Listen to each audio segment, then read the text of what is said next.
Oi, gente, tudo bom com vocês? Meu nome é Rayane e eu vim trazer mais uma aula de física para vocês hoje, certo? E o assunto de hoje vai ser termologia. E qual a importância da termologia, né, para os vestibulares e também principalmente para o Enem? O interessante da termologia é que ela está bastante presente no nosso cotidiano e a gente consegue perceber ela bem fácil, o que nos ajuda a entender um pouquinho fisicamente o porquê de que algumas coisas acontecem. Mas pensando em termologia, o que é a termologia? A definição de termologia traz que ela é a parte da física que estuda os fenômenos térmicos, calor, temperatura, equilíbrio térmico e seus efeitos sobre a matéria. Ou seja, é o ramo da física que vai estudar tudo que vai envolver, como a gente fala popularmente, o calor. E aí, como os corpos se comportam a partir do calor e da temperatura. A gente precisa antes entender alguns conceitos que, que se encaixam dentro da termologia, para que a gente consiga entender fisicamente o porquê de que algumas coisas ocorrem.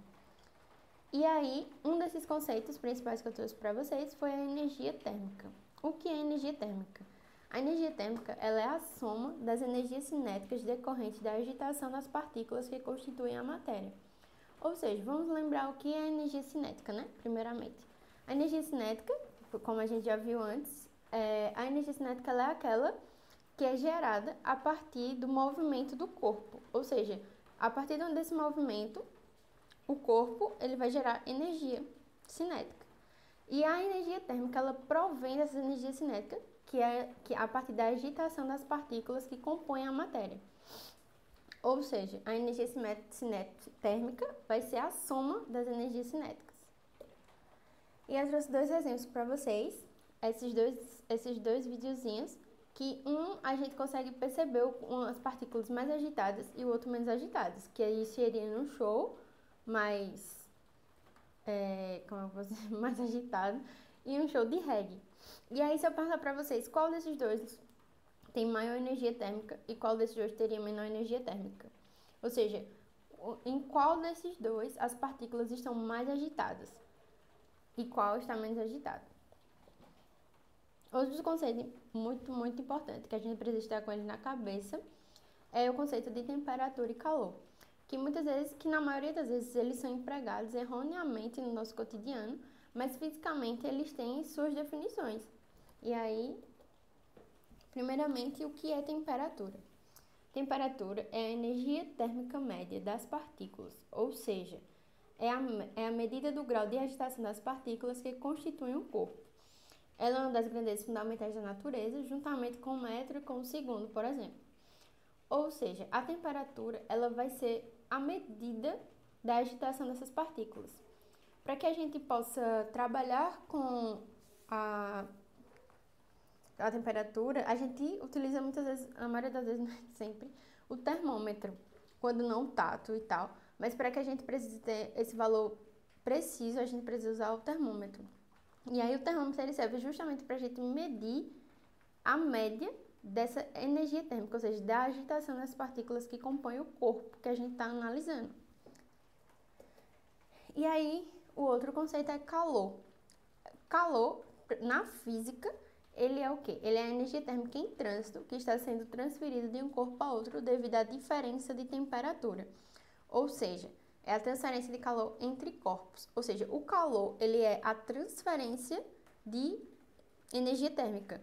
Muitas vezes, na maioria das vezes a gente fala, estou com calor e tal, mas fisicamente não é correto a gente falar que está com calor, porque o calor não é um estado. O calor ele é a transferência. E aí essa outra partezinha a gente fala, quando essa passagem de energia se encerra, eles atingem um equilíbrio térmico. Ou seja, a partir do momento que eles atingem esse equilíbrio térmico, não existe mais calor, porque não existe essa transferência de energia térmica. Eu botei um gifzinho do Olaf, de Frozen, que ele fala muito, que é um dos lemas dele eu adoro abraços quentinhos. E aí por que, né? A gente pode pensar o porquê que ele fala isso. Ele é um boneco de neve e ele gosta de abraçar as pessoas. E aí, essa transferência de calor, ou seja, ele gosta de abraços quentinhos e o abraço, ele vai fazer com que esse calor, o calor seja transferido, né? A energia térmica seja transferida.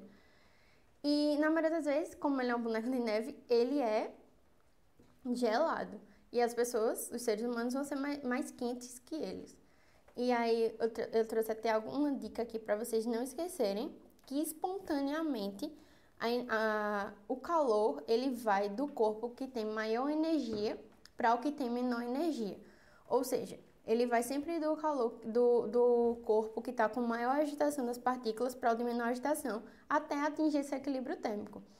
Um exemplo, vamos supor que eu tenho um líquido, alguma coisa, um leite que ele está quente a 50 graus Celsius. E aí eu tenho um leite que está gelado a 40 graus, ou a 10 graus Celsius.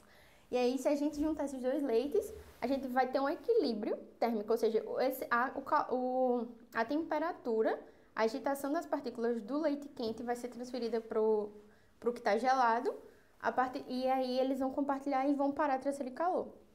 E aí a gente tem que sempre lembrar que espontaneamente a energia ela vai sempre do maior para o de menor energia. Existem casos que vocês vão ver mais um pouquinho à frente que não é de forma espontânea, que o homem produz e tal. E aí a gente consegue fazer o contrário, né? Que vai de menor energia para o de maior energia, que é o caso, um exemplo do ar-condicionado. Mas vocês vão ver isso mais um pouquinho para frente. Outro principal conceito que tem dentro da termologia é o equilíbrio térmico, que eu já tinha falado antes. E aí, o que é o equilíbrio térmico? A gente pensando que o corpo ele vai atingir um equilíbrio térmico, ou seja, é o estado em que a temperatura compartilhada pelos corpos após cessada a transferência de calor entre si se iguala. Ou seja, como eu falei antes do leite. Se eu tenho um leite com 50 graus Celsius e o outro com 10 graus Celsius, quando eu juntar, a soma deles dá 60, né? Mas quando eu divido para os dois, vai dar 30. Ou seja, quando ele chegar em 30 graus Celsius, vai ser o equilíbrio térmico desses dois leites, certo?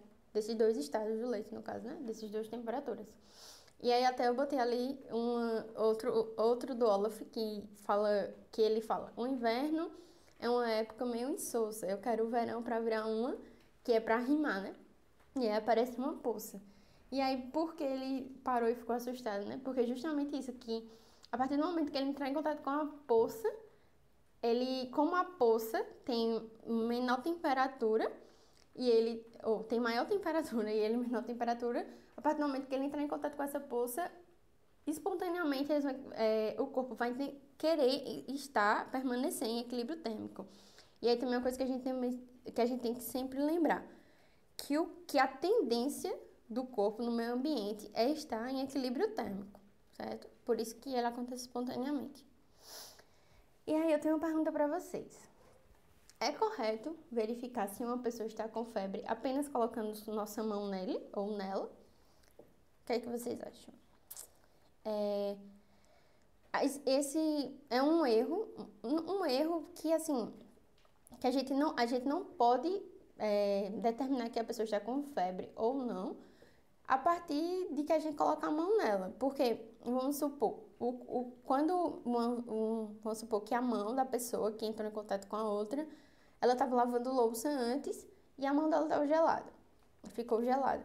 Então, consequentemente, o corpo da criança, como na foto, vai estar mais quente e ele vai tender a entrar em equilíbrio térmico.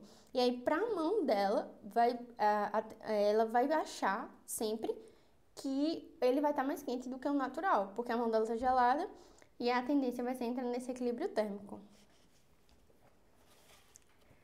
Agora, onde a gente pode encontrar a termologia no nosso dia a dia, a partir desses conceitos que eu falei para vocês. Um exemplo é no sorvete derretendo, né?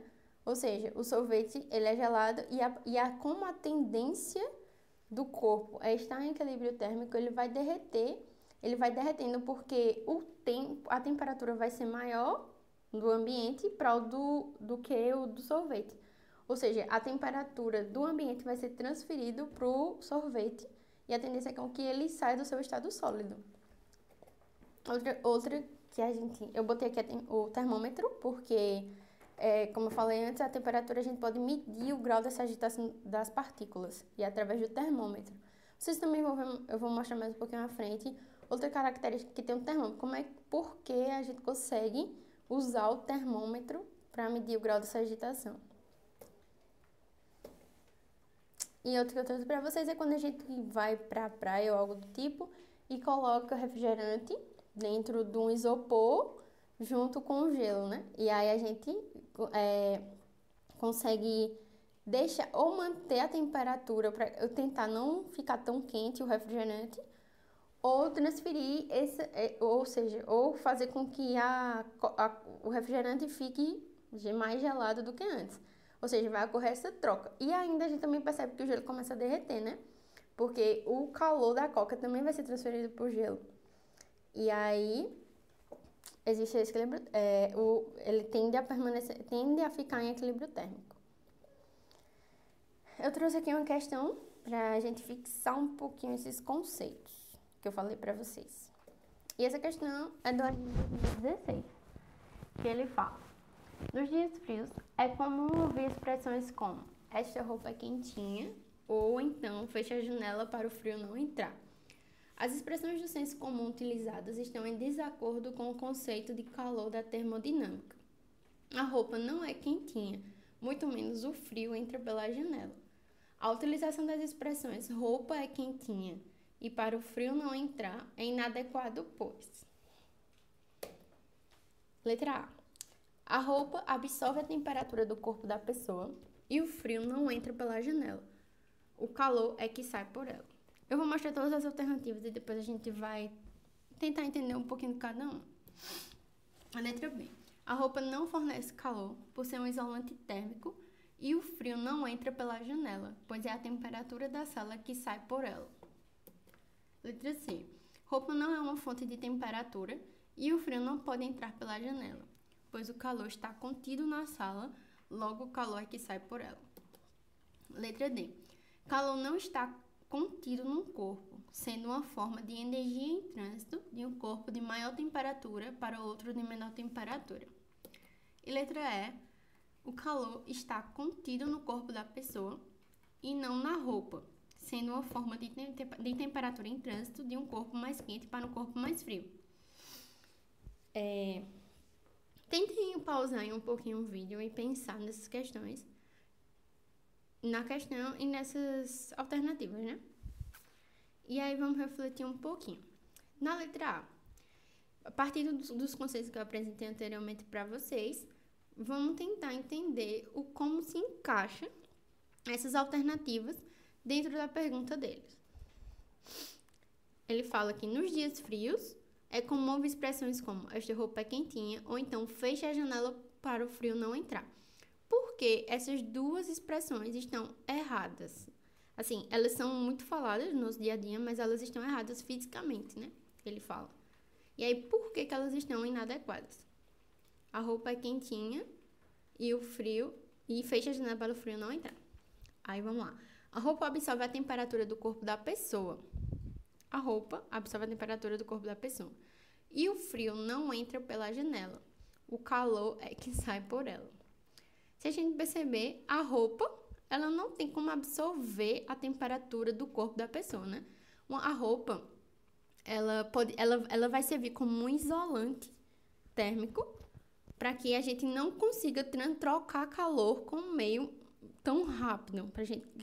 Ou seja, nos dias frios a gente usa casaco, porque o casaco é um melhor isolante térmico para que a gente não consiga trocar calor com o ambiente. E em dias muito frios, esse casaco serve de isolante. E o frio não entra pela janela, o calor é que sai por ela.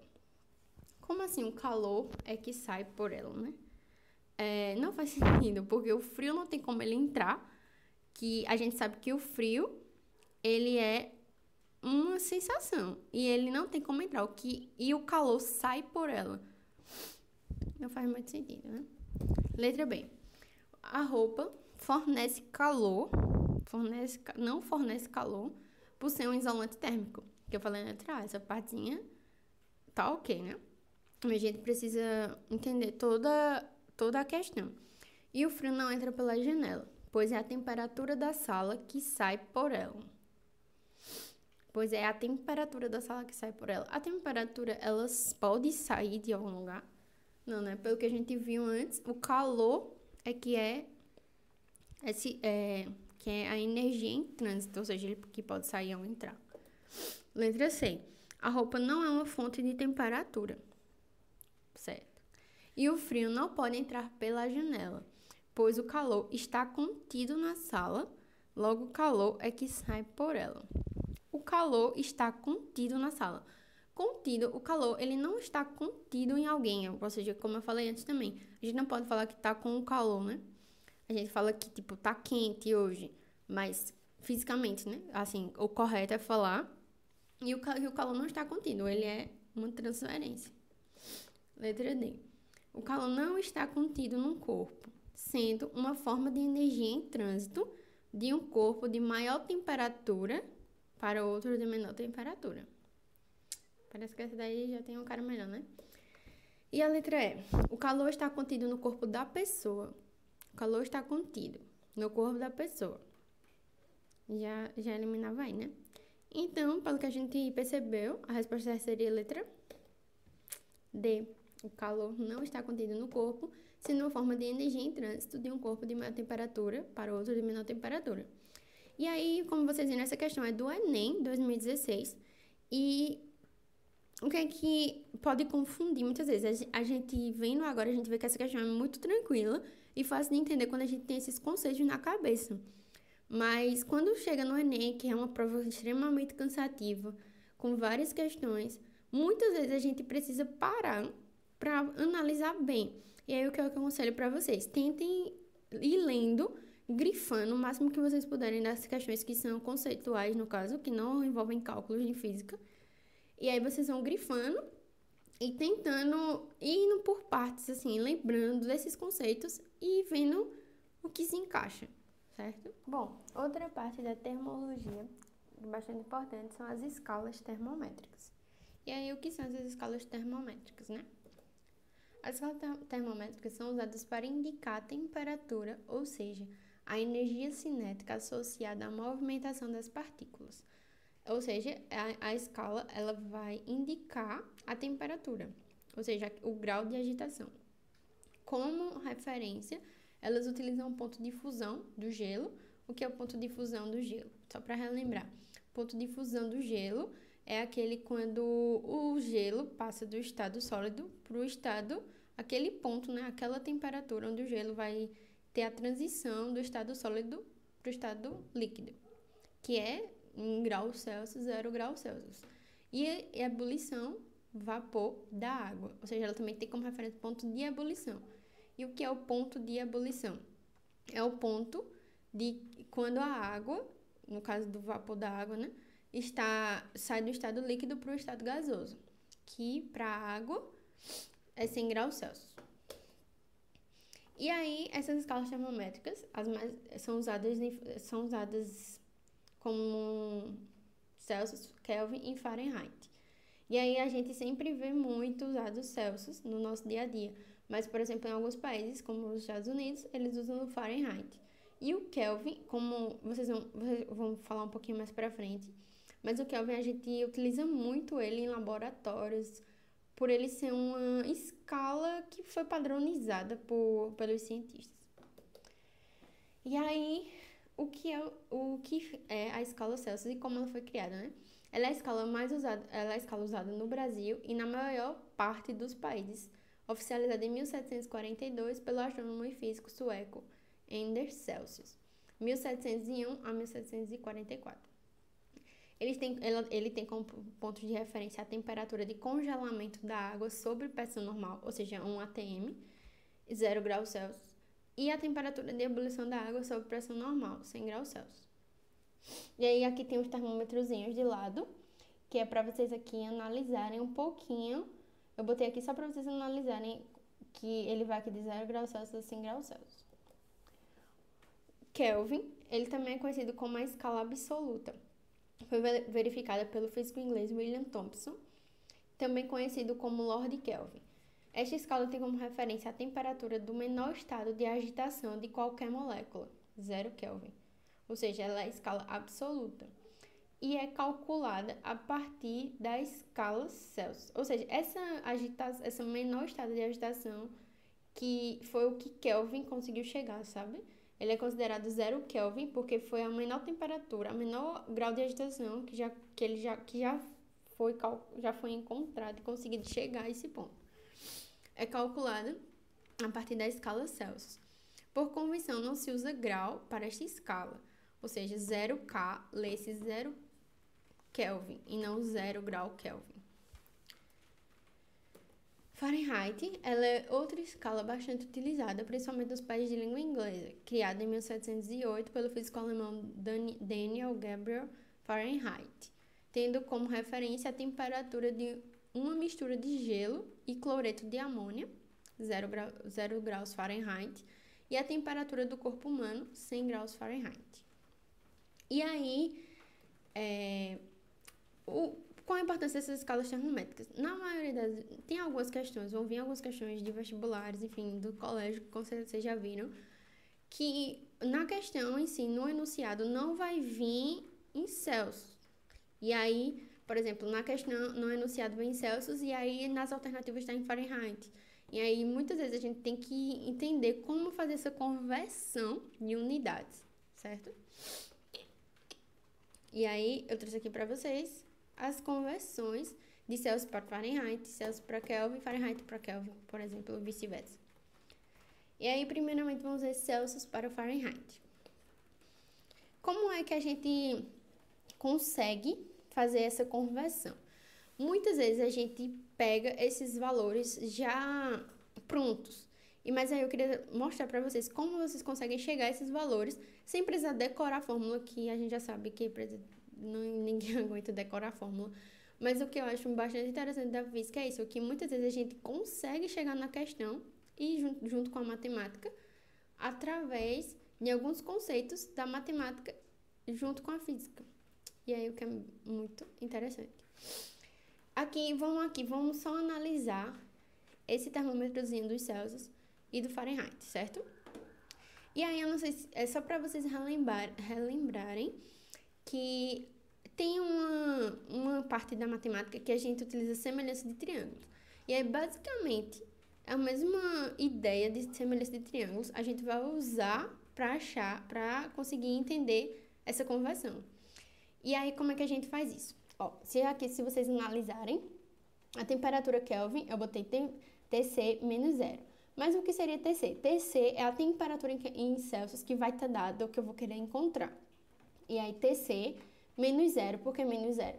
Porque o 0, ele está aqui, ó, aqui embaixo. E aí, esse tamanho aqui, vocês concordam que daqui para cá eu tenho um TC? TC menos 0. Eu tenho esse tamanho, beleza? E aí eu tenho que, por semelhança de triângulos, a gente vai TC menos 0 está para TF menos 32, está para TF menos 32, ou seja, por que menos 32? Porque vocês concordam que esse tamanhozinho aqui do meu termômetro, eu tenho T menos 32, tranquilo, né? Esse tamanho aqui.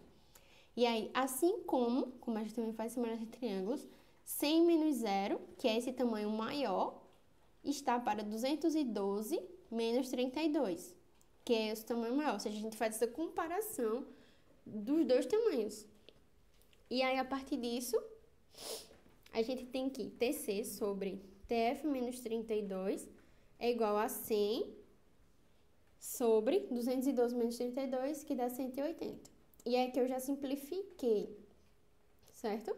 Por 20, concordam? Se eu cortar esse zero aqui e esse outro zero aqui, eu vou ficar com 10 sobre 18.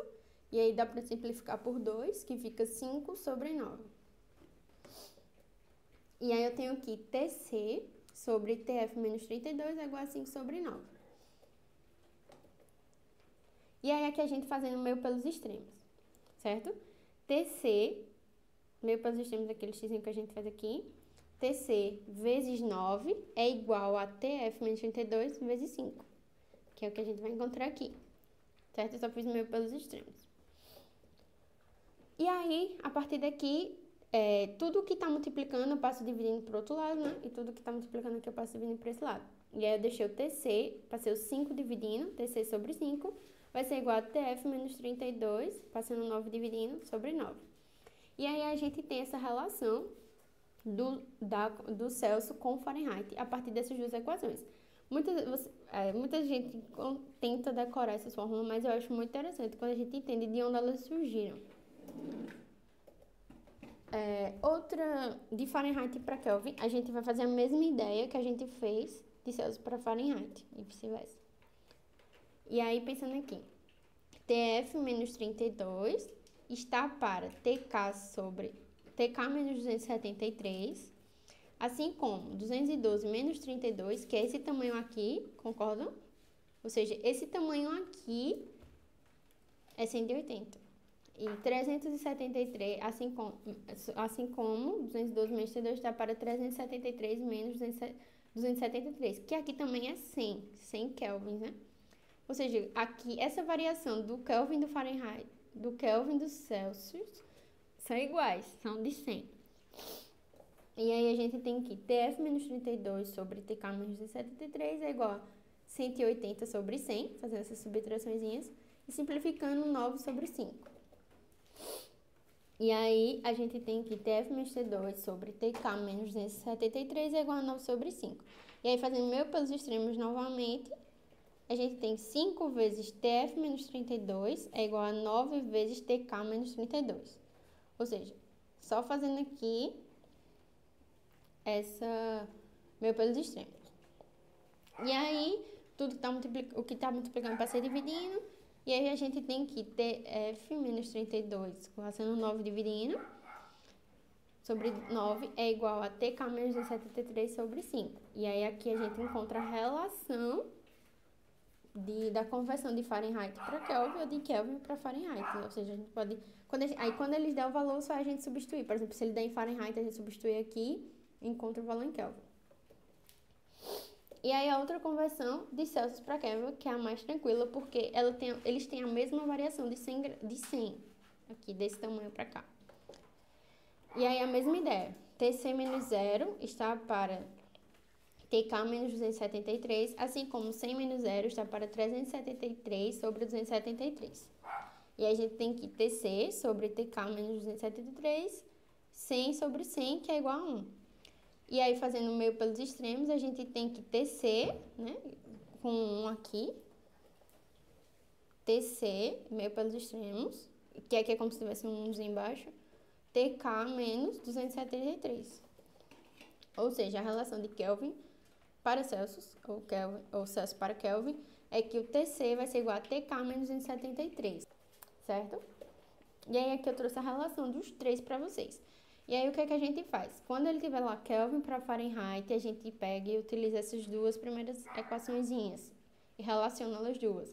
Se lá tiver Fahrenheit e Kelvin, a gente usa essas duas. Se lá tiver Celsius para Kelvin, a gente usa essa com essa. Então, a gente sempre vai associar duas dessas equações. Bom, agora eu trouxe mais uma questãozinha para vocês, para a gente fixar um pouquinho esses assuntos de escalas termométricas, certo?